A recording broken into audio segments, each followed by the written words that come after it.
আসসালামু আলাইকুম। Hello friends, কেমন আছেন? আশা করি সবাই ভালো আছেন। আজ আমি তৈরি করছি 3 মেশালি খোসা ভর্তা। এর জন্য আমি পটল, আলু এবং মিষ্টি কুমড়ার খোসা ব্যবহার করছি। এগুলোকে ধুয়ে কেটে রেখেছি।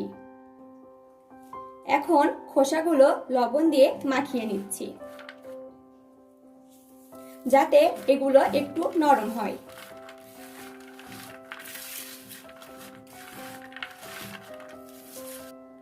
আমার মাখানো হয়ে গেছে।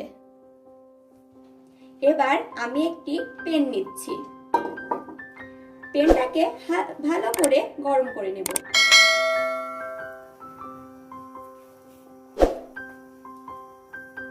পেনটা গরম হয়ে গেছে। এবার পেনটাতে পরিমাণ মতো তেল নিচ্ছি।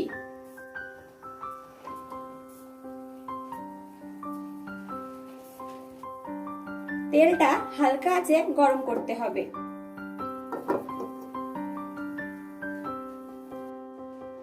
তেলটা গরম হয়ে গেছে। এবার দিয়ে দেব 4টা শুকনা মরিচ।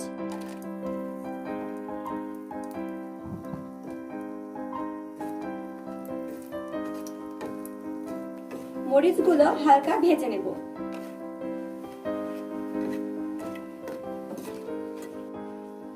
ভাজা হয়ে গেছে। এবার দিয়ে দিচ্ছি 3টা কাঁচা মরিচ। এরপর দেব রসুনগুলো।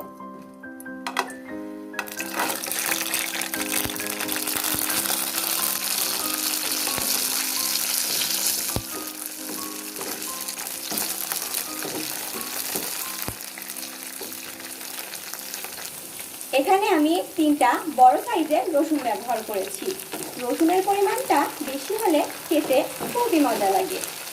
তার লবণ মাখানো খোসাগুলো ঢেলে দিচ্ছি।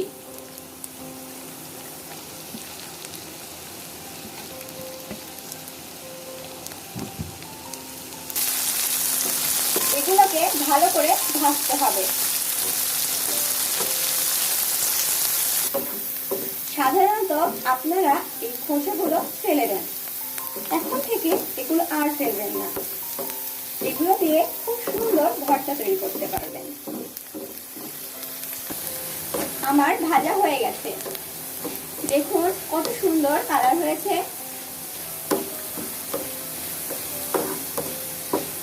এবার এগুলোকে আমি ঢেলে নেব।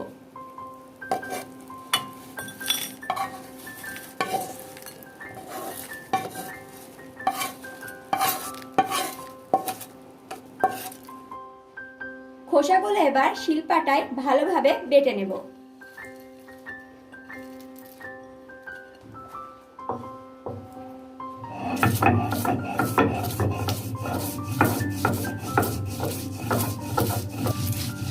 এর ভেতর কোনো পানি ব্যবহার করা যাবে না। পানি ব্যবহার করলে এর স্বাদ কমে যায়। খুব সুন্দর মিহি করে বাটতে হবে। খোসাগুলোকে মিহি করে না বাটলে খেতে ভালো লাগে না। আমার বাটা হয়ে গেছে। দেখুন কত সুন্দর মিহি হয়েছে।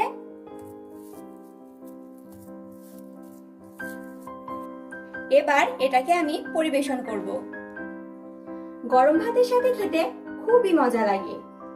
আপনারা বাসায় অবশ্যই এটা ট্রাই করবেন, দেখবেন অনেক ভালো হবে। তাহলে আজকের মতো বিদায়। খোদা হাফেজ।